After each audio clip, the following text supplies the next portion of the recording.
que à la fin des temps, tout le monde verra son compte réglé.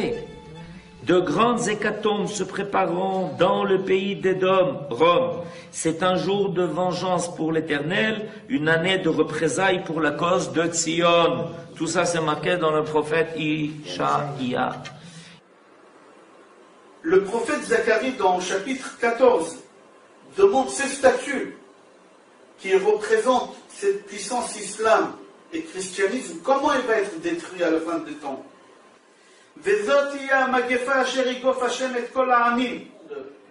Et ce sera le monde juif qui va grandir et grandir, et que ce sera la nation qui va gérer le monde. On appelle Eretz Israël Eretz Tzvi. Pourquoi? La peau de Tzvi, c'est la seule peau qu'on peut l'attirer. La terre d'Israël, Akadosh Baruch Hu, il va l'attirer, le monde entier, ça sera Israël, et Israël, ça sera Yerushalayim. Et la seule personne qui va dominer dans le monde, ce soit Be'ezrat Hashem, avec le Mashiach, cette pierre qui va grandir, ce sera le peuple d'Israël. Vous allez le payer très cher, les Européens. Mais à un point, vous n'avez même pas notion de quoi on parle. Et vous n'aurez pas à fuir. Parce que tout le mal que vous avez fait à Israël, vous le paierez au centuple. Quand l'Italie disparaîtra, quand Édom, c'est pour ça que le QG de la chrétienté qui vient de Esav se trouve là-bas, quand cet endroit-là disparaîtra, et c'est ce que veut faire l'islam, l'islam c'est le balai d'Israël, sachez-le. C'est-à-dire qu'un jour où qu'on fasse tout le travail, et on voit Ishmaël pour régler le problème. Quand il va débarrasser tout ça et que le va revenir chez nous, alors c'est Melech HaMashiach.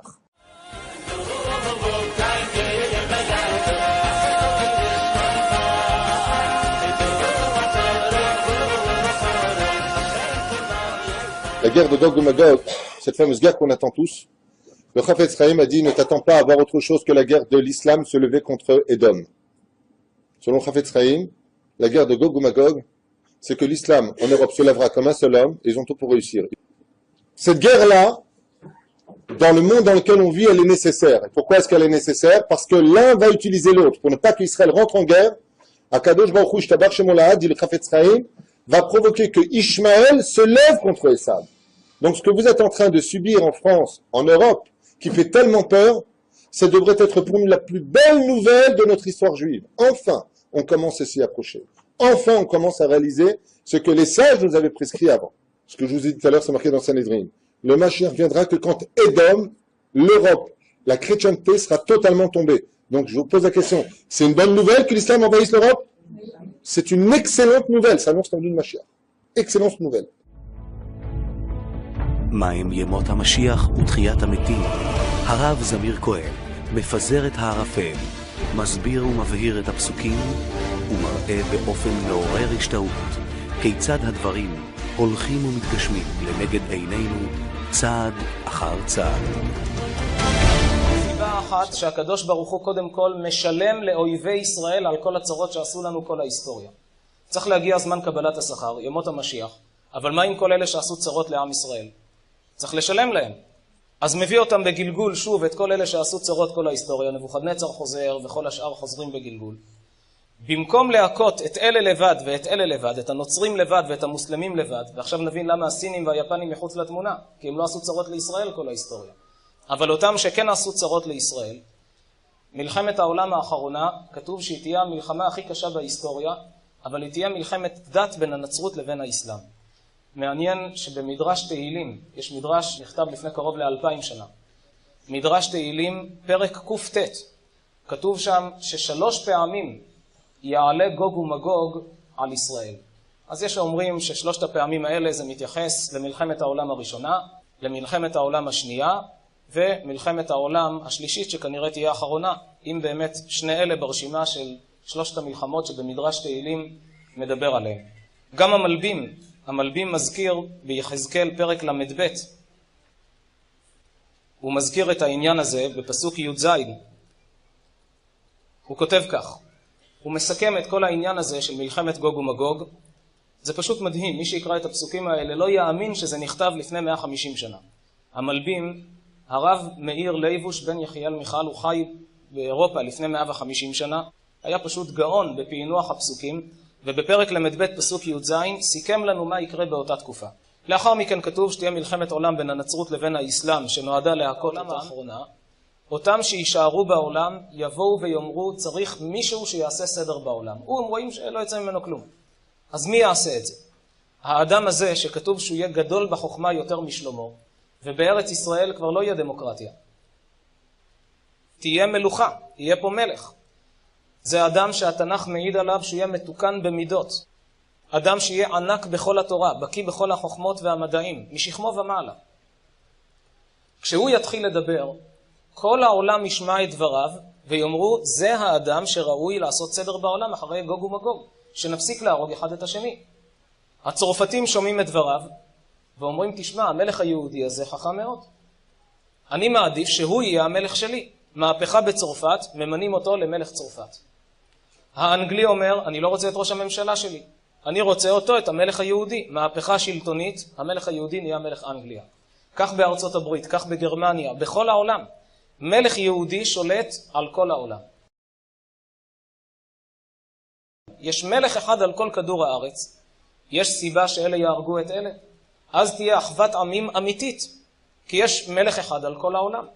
לפי דעתי זה שרואים היום באירופה, שנפלו המחיצות, מטבע אחת לכל אירופה. דרכון אחד אתה חוצה את כל אירופה. העיתונים משתמשים במילים שאירופה הופכת להיות מדינה אחת, וכל כמה זמן עוד מדינות מצטרפות לאותו ייחוד. זה חלק גדול מהתהליך שהקדוש ברוך הוא מכין את העולם לאחרית הימים. העולם מתחיל להתרגל. כל כדור הארץ מדינה אחת. אחוות עמים. אין סיבה שנהרוג אחד את השני, כולנו בני אדם. אלה גויים שומרים 7 מצוות, אלה יהודים יש להם 613 מצוות. באותה תקופה כתוב, והיה באחרית הימים. Le statu quo est le plus vraisemblable, même si on peut imaginer, rêver d'un Jérusalem devenant capitale de la planète qui sera un jour unifié autour d'un gouvernement mondial. C'est un joli lieu pour un gouvernement mondial. כל הגויים שאתה רואה שיש בעולם, המיליארדים האלה, הם הכל רק בשביל שהיהודים יהיה להם איזה תועלת. עכשיו, אנחנו לא רואים את זה, אנחנו לא יודעים בדיוק. כן, היות ואנחנו בגלות, אז אוטומטי עדיין הם עוד לא משרתים אותנו לגמרי, רק חלקית. כל אחד יהיה לו, כשמשיח יבוא, אז כל אחד יהיה לו אלפים עבדים, 2,800 עבדים. בינתיים, המשיח לא כאן, אז איך הם משרתים אותנו? הם בונים לנו רכבים, בסדר, לא יודעים. דירות, בניינים. למי הם בונים את זה? לנו. משרתים את היהודים. אבל יש גם יהודים שעושים את זה. בקושי. The most respected newspaper in Israel is the Jerusalem Post. The headline reads, Yosef, Gentiles exist only to serve Jews. Rabbi Yosef is the former Sephardic chief rabbi of Israel and the foremost rabbinical authority in Israel. Quote, the sole purpose of non-Jews is to serve Jews. Goyim were born only to serve us. They have no place in the world only to serve the people of Israel. Abraham Kook, the religious mentor of the entire settler movement, said, quote, the difference between a Jewish soul and souls of non-Jews is greater and deeper than the difference between a human soul and the souls of cattle. The Talmud, chief books of Jewish law, say clearly in a number of places that Gentiles are not even human beings, and it goes much further. I quote, the best of Gentiles should be killed. Talmud sages explain this commandment by saying, quote, the best of Gentiles should be killed just as the best of snakes should have their heads crushed. Nice. Its American leader was the great Rebbe, who also said, the purpose of all non-Jews is solely to serve Jews. Quelles sont les valeurs du judaïsme? Pour le savoir, il faut aller au texte de l'Ancien Testament, c'est-à-dire Deutéronome, Lévitique, les Nombres. Qu'est-ce que dit l'Ancien Testament? Que Dieu a choisi un peuple qu'il a fait son peuple élu ou choisi, c'est-à-dire c'est un peuple qui a été choisi, qui est donc supérieur aux autres peuples, à qui il a promis une terre promise qu'il faut d'ailleurs prendre de force aux gens qui y habitent déjà. Il ne faut pas oublier que cette terre est promise, elle n'est pas la terre des ancêtres, elle est promise, c'est une terre qu'il faut voler et qu'il faut conquérir par la force, la brutalité, c'est bien dans l'Ancien Testament, pour de ce lieu-là que ce peuple choisi par ce Dieu règne sur les autres nations, qui le détruira et réduira en esclavage. Voilà, donc c'est ça le substrat de l'Ancien Testament. Donc c'est la prétention d'un peuple choisi par un dieu vengeur et belliqueux à la suprématie mondiale en réduisant les autres peuples, les autres nations en esclavage. Et après, si on veut faire compléter, comment s'acquiert cette qualité juive? Par le sang de la mère. Donc c'est une prétention à la supériorité qui se transmet par le sang. Ça c'est donc, voilà, Torah, hein, l'Ancien Testament. Et après, le Talmud, on peut s'intéresser au Talmud, introduction au Talmud du rabbin Stanzalt, qui fait autorité, ou aller le livre des égarés de Maïmonide. Il est bien clairement dit que ne sont, et Attali nous l'a rappelé récemment dans une petite conférence interne, mais qui était sortie sur Internet. Je ne crois pas que faire des enfants suffise à en faire des êtres humains dignes de ça. C'est pas parce qu'on a 7 enfants qui seront des êtres humains ou des juifs, ce qui revient au même pour moi. Hein. C'est un être humain, c'est pareil. Que selon le judaïsme, il n'est d'humains que les juifs, les autres sont des animaux que Dieu a destinés,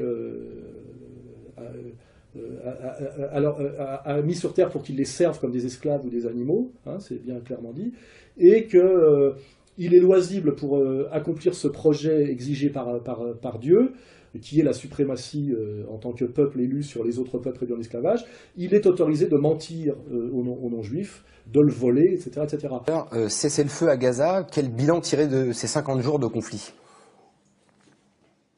Eh bien, le bilan qu'on peut en tirer, c'est que les droits de l'homme et, comment dirais-je, l'ONU ne fonctionnent pas de la même façon quand il s'agit d'un quelconque pays que quand c'est Israël. Israël peut se permettre de faire des choses dans le genre crime de guerre, hein, et massacre de populations civiles qu'aucun autre pays ne peut se permettre.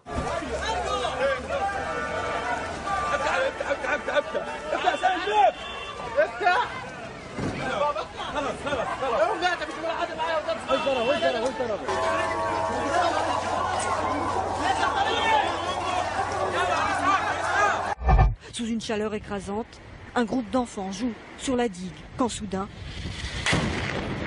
un obus tiré depuis un navire touche une cabane de pêcheurs. Les enfants effrayés courent vers la plage. C'est alors qu'un second obus les atteint. 4 enfants sont tués sur le coup, plusieurs sont blessés. Nous tournons l'arrivée des secours, les petits corps sur les brancards. Le Conseil palestinien pour les droits de l'homme dénonce aussi l'utilisation par l'armée israélienne d'une arme particulièrement perfide qui peut produire de redoutables mutilations, l'obus à fléchette, aussi appelé fléchette de la mort. Et ça doit quand même nous faire comprendre, ça et le non-respect des résolutions de l'ONU depuis des décennies, qu'Israël n'est pas un petit État comme les autres, c'est un petit État en apparence, mais qui a, à mon avis, qui est au sommet de la pyramide du pouvoir occidental, hein, par le contrôle que le lobby sioniste, pro-sioniste international sur le monde occidental. Hein. Israël est un petit pays, mais il est soutenu par les élites juives sionistes qui, eux, ont le pouvoir, comme le CRIF en France, sur tous les pays occidentaux. Hein. Et donc, l'armée, soi-disant la plus morale du monde, c'est ça? Personne ne veut la mort d'enfants. Très bien. Tsahal est l'armée la plus morale du monde. Ça, c'est la chutzpah, c'est de répéter des contre-vérités avec le sourire aux lèvres en pensant que les abrutis vont y croire. Hein.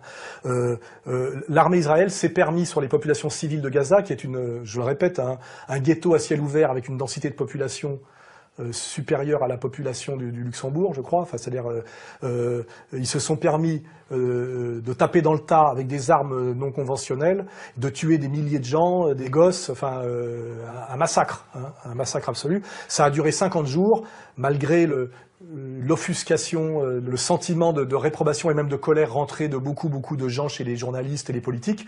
Les Israéliens ont fait une fois de plus exactement ce qu'ils ont voulu, comme ils ont voulu, quand ils ont voulu. Hein. Et on a vu quand même l'obscénité, c'est que on a vu à un moment donné dans les médias, un espèce presque au journal de 20 heures, une émotion inouïe parce que, comment dirais-je, le Hamas avait enfin réussi à tuer un enfant juif israélien. Cet après-midi, un enfant israélien a été tué par un obus tiré depuis la bande de Gaza. Bonsoir Charles Anderlin, vous êtes en direct de Jérusalem.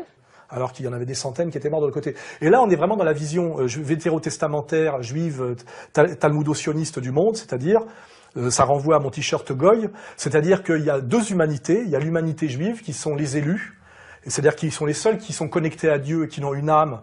Et puis les goïms, comme nous, qui sommes en fait des animaux dont le destin est de les servir. C'était explicitement ce qui est écrit dans la Bible. C'est parmi les nations qui vous entourent que tu prendras le serviteur et la servante qui t'appartiendront. C'est d'elles que vous achèterez le serviteur et la servante. Vous pourrez aussi en acheter parmi les enfants des immigrés en séjour chez toi, ainsi que parmi les familles auxquelles ils donneront naissance dans votre pays, et ils seront votre propriété. Vous les laisserez en héritage à vos enfants, après vous, comme une propriété. Vous les garderez comme esclaves pour toujours. Mais en ce qui concerne vos frères, les Israélites, aucun de vous ne dominera avec dureté sur son frère. Lévitique 25. C'est explicitement ce qui est écrit aussi dans le Talmud, à part que dans la Bible, ça s'appuie sur la volonté de Dieu, et que dans le Talmud, ça s'appuie dans une période où Dieu les a un peu abandonnés grâce au Christ, sur deux stratégies qui sont l'argent, la domination par l'argent, et le mensonge. L'usure et le mensonge, c'est-à-dire le vol et le mensonge. Voilà. Et on a bien, Gaza est bien la preuve par neuf de la vision du monde de ces élites judéo-sionistes, qui est le mépris total de ce qui n'est pas juif. Selon la religion judaïque, le meurtre d'un juif est un crime capital et l'un des 3 péchés les plus abominables à côté de l'idolâtrie et de l'adultère. Le cas est tout à fait différent si la victime est un gentil. Le juif qui tue délibérément un gentil n'est coupable que d'un péché contre les lois du ciel, non punissable par un tribunal. Quant à être la cause indirecte de la mort d'un gentil, ce n'est pas un péché du tout. Ainsi, l'un des plus importants commentateurs du Shulchan Aruch explique que, s'agissant d'un gentil, l'on ne doit pas lever la main pour lui nuire, mais on peut lui nuire indirectement, par exemple en enlevant une échelle quand il est tombé dans un trou. Il n'y a pas d'interdiction ici, puisque ce n'a pas été fait directement. Israël Shahak, Histoire juive, Religion juive, le poids de 3 millénaires. Voilà, on peut tuer des femmes et des gosses, et tout ça vendu par un mensonge systématique et par la corruption systématique. Mais malgré tout, je pense que les gens, les goïs, les chrétiens, les gentils, puisque nous sommes les gentils, parce que d'ailleurs si nous sommes les gentils, puisqu'ils nous appellent comme ça, les gentils, qui sont les méchants? C'est la question qu'on peut se poser. Je la pose solennellement. Voilà, ces gens-là démontrent bien que, voilà, que les autres humains sont de la merde, voilà, et qu'on peut les tuer, les massacrer s'ils ne se soumettent pas. Je veux dire, le Hamas aujourd'hui, les Gazaouis sont sacrifiés devant le monde entier pour qu'on comprenne quelle est l'idéologie profonde des talmudo-sionistes. Et quel est le destin promis aux Goïs par le nouvel ordre mondial s'il s'accomplit et se parachève jusqu'au bout dans la vision qu'en ont leurs décideurs et leurs architectes. Et là, je renvoie à M. Attali. Donc je pense qu'il faut viser le gouvernement mondial comme une stratégie. Et d'ailleurs, quand les gouvernements parlent du G20, c'est une illusion, une sorte de retard avant le gouvernement mondial. On va vers ça. Est-ce qu'on ira à la place de la guerre ou après la guerre? Je ne sais pas. Mais c'est ça qu'il faut viser. Je veux dire, c'est pour ça que quelque part, nous sommes tous à terme effectivement des Palestiniens. Et effectivement, les Palestiniens ont été traités dans cette guerre comme ce qu'ils sont selon les Juifs, c'est-à-dire comme des goïs. Voilà. Mais le mondialisme, c'est quoi? Le moteur du mondialisme, c'est le judaïsme politique tel que le définit si bien Hervé Ryssen.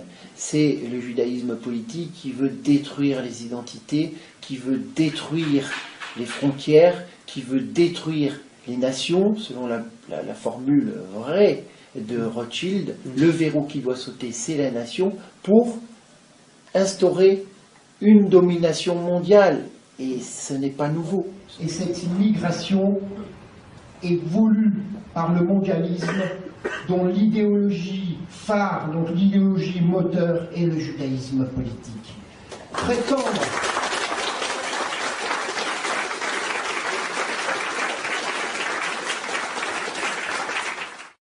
d'où cette marche en avant, depuis au moins la Révolution dite française, de toute la juiverie mondiale, prônant la gouvernance mondiale, ce qu'ils appelaient à l'époque la République universelle. Destruction totale des nations, sauf une, vous doutez laquelle. Destruction aussi de toutes les religions, au profit donc de cette fameuse contre-église œcuménique, de ce syncrétisme religieux. Tout cela, ajouté, on en vient au nouvel ordre mondial. Cette unification de l'Europe et cette gouvernance mondiale convergent en revanche avec le messianisme juif talmudique. Cette gouvernance mondiale, alors je cite donc ce que dit David Rockefeller, il est d'une franchise, mais alors, donc internationaliste c'est fier de l'être, donc il y a la version internationaliste libérale, mais aussi la version internationaliste socialo-communiste, avec tous les degrés, les nuances. Mais les deux méthodes aboutissent au même projet, gouvernance mondiale, sachant que la synthèse et l'antithèse doivent un jour fusionner, comme le dit... En gros, voilà. Rockefeller et Besançon sont sur le même bateau, quoi. Ils ont deux approches différentes pour une finalité commune. Destruction des États, blocs continentaux supranationaux, etc. Écoutez ce que disait l'ami David dans ses mémoires, chapitre 27, où il est d'une franchise. En fait, ça montre qu'ils sont proches du but, parce que vous allez entendre ce qu'il dit, l'ami David, qui est toujours vivant, une mauvaise herbe, ça dure. Certains croient même que nous faisons partie d'une cabale secrète agissant contre les grands intérêts des États-Unis. Et ils, alors nous, c'est les réactionnaires, c'est Meta TV, etc. Et ils vont jusqu'à prétendre, les extrémistes, entre guillemets, ils vont jusqu'à prétendre que nous conspirons avec d'autres capitalistes dans le monde pour construire une structure politique et économique mondiale plus intégrée. Un seul monde, si vous voulez. Si c'est ce dont on m'accuse, je plaide coupable et j'en suis fier. Le fond de l'histoire est toujours religieux. Et voyez-vous, dans cette histoire, il y a un élément profond qu'on remarque, c'est l'opposition acharnée, fanatique, continue de la synagogue, du judaïsme talmudique à l'égard de l'Église catholique et du monde humain. L'instauration de la société multiculturelle préfigure en fait la disparition des frontières, le grand mélange sur l'ensemble de la planète, et à terme, l'instauration d'un gouvernement mondial. L'objectif est évidemment donc d'imposer la société multiculturelle, d'abord en Occident et ensuite partout dans le monde. Quel est l'objectif? Ça va faire parler, mais l'objectif, c'est relever le défi du métissage.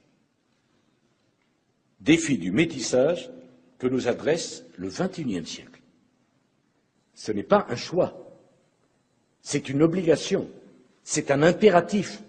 On ne peut pas faire autrement, au risque de nous trouver confrontés à des problèmes considérables. Nous devons changer, alors nous allons changer. On va changer partout en même temps, dans l'entreprise, dans les administrations, à l'éducation, dans les partis politiques. Et on va se mettre des obligations de résultat. Si ce volontarisme républicain ne fonctionnait pas, il faudra alors que la République passe à des méthodes plus contraignantes encore.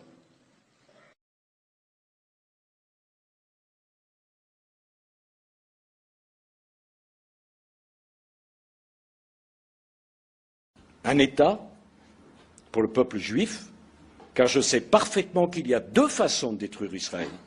Une façon par l'extérieur et une façon par l'intérieur. C'est ça le vrai crime pour un peuple juif, c'est de ne pas se marier entre nous. Il ne faut être totalement contre les mariages mixtes. Non pas parce qu'on est raciste, mais parce que ça serait faire ce que tout le monde a voulu faire, nous détruire. Nous, on est indestructibles. 4000 ans d'histoire et on est encore là, sur notre terre. On est aimés de Dieu, on est le peuple de Dieu, on est les enfants d'Israël. Les enfants d'Israël, c'est la chose la plus merveilleuse au monde. On doit être fiers. On est fiers.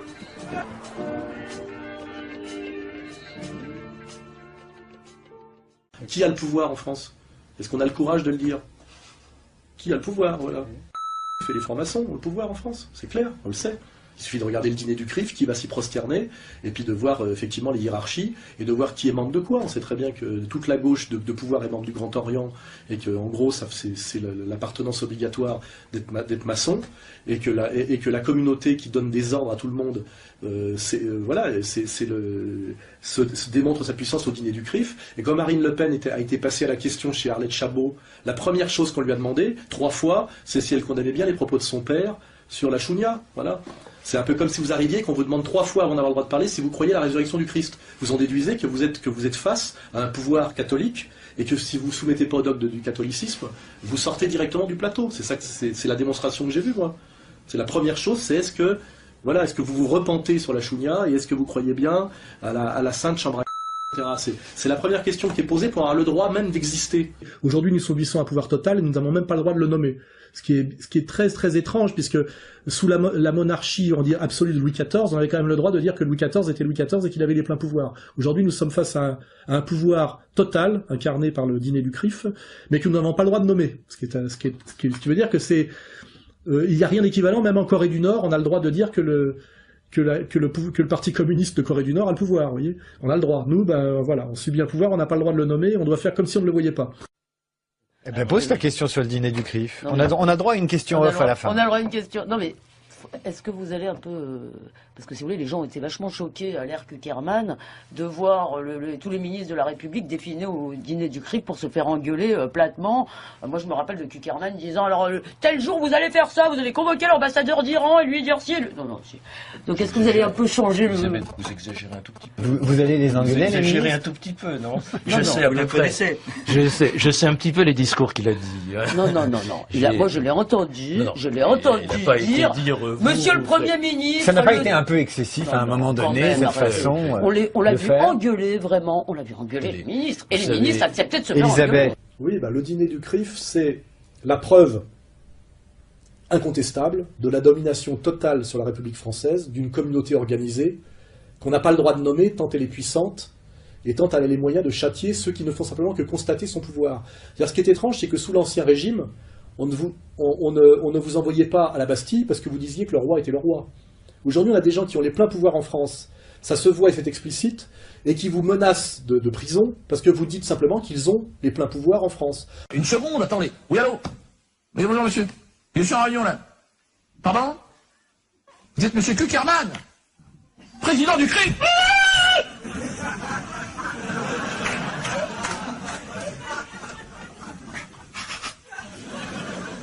Oui, bonjour, votre sainteté. Oui, je viens d'avoir l'information, oui. Vous avez un rhume? Carabiné. Les gens pleurent autour. Bien sûr qu'on va en parler immédiatement. On va faire à 52 minutes, vous inquiétez pas. On va ouvrir un téléthon, très bonne idée, très bonne idée. Tout à fait. Merci. Merci à toi, homme de lumière.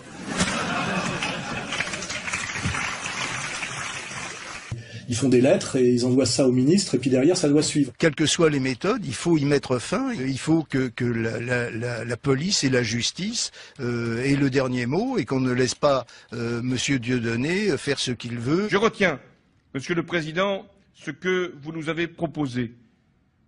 Si l'on arrive à lutter contre les images pédophiles, nous devons aussi réussir à lutter contre les messages délibérément racistes et antisémites.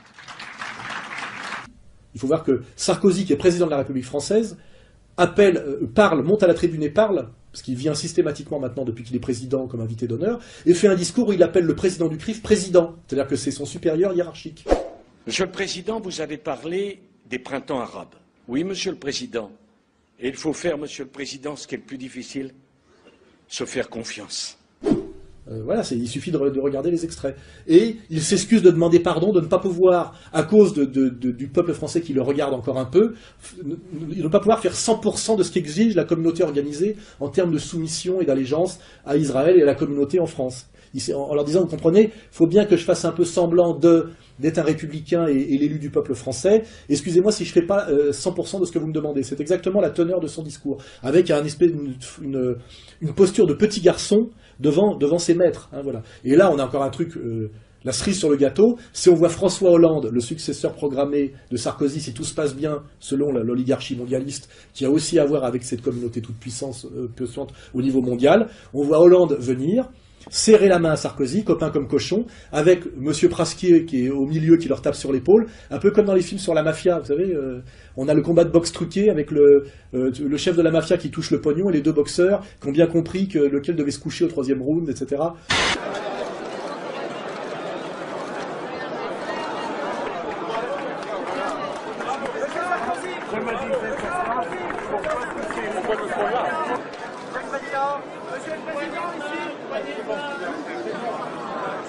Et là, on a la vérité vraie, quoi, la vérité de la mascarade politique, la vérité du rapport de force en France, la vérité du mensonge de ce qu'est devenu la République, et aussi quelque chose qui est assez incroyable, qui s'appelle le passage en force. C'est qu'avant tout ça était caché, et aujourd'hui tout ça est de plus en plus montré, c'est-à-dire qu'on habitue les gens à cette soumission.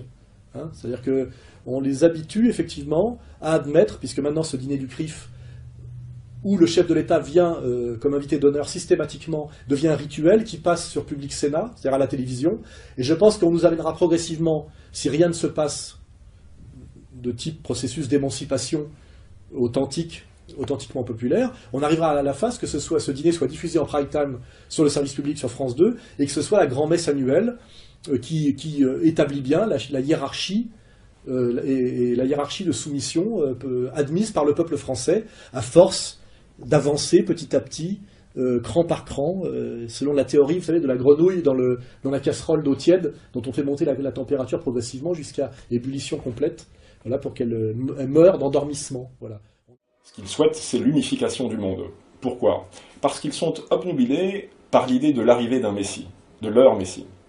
Et leur Messie, selon eux, n'arrivera que lorsqu'ils auront réussi à imposer sur terre une paix, shalom, la paix, qui sera totale, universelle et définitive. שם נאמר שאפילו בעלי חיים ושיעשע יונק על חור פטן. האמא רוצה שהילד ישחק במשהו כי היא רוצה לקרוא תהילים או לעשות איזה משהו. לוקחת את הילד לחור של הפטן, נחש ארסי, מושיבה אותו שם ואומרת לו תכניס את היד, תוציא, תשחק איתו, מוציא את הנחש משחק. ושיעשע יונק על חור פטן. למה? לא ירעו ולא ישחיתו בכל הר קודשי, כי מלאה הארץ דעה את השם כמים לים מכסים. Et pour imposer cette paix totale, universelle et définitive, comme ils le disent eux-mêmes, ils doivent supprimer et détruire toute source de conflit entre les hommes, que ce soit des conflits de nature raciale, nationale, religieuse.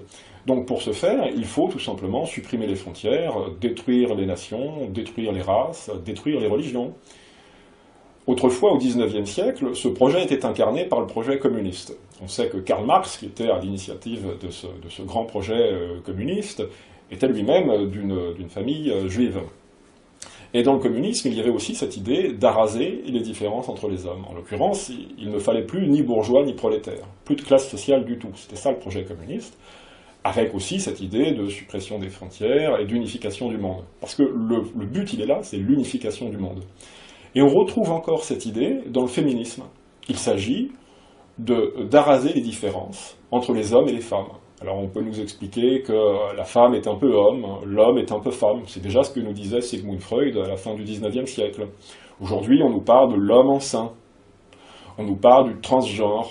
On nous dit que l'identité sexuelle n'est pas innée, mais elle s'acquiert.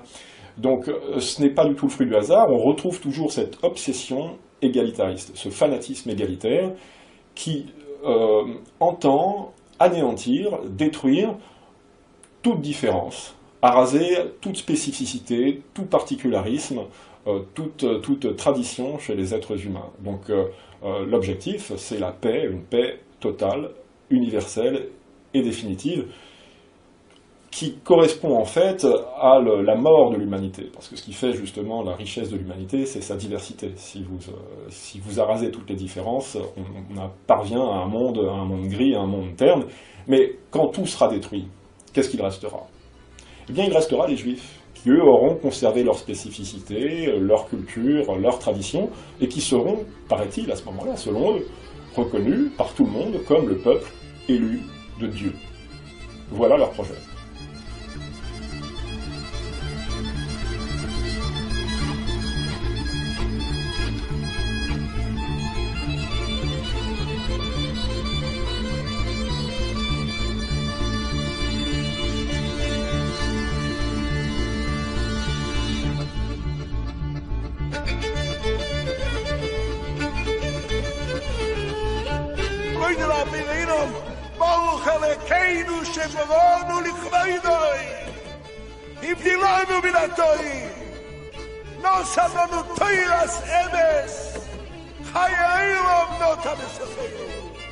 בואו נתפלל. הוא יפתח ליבנו בסירות, ויושם בליבנו האפוסטלים. לילה ורבי ישראל, מזל טוב לכולנו, מזל טוב, כל החי, תשגשג התורה.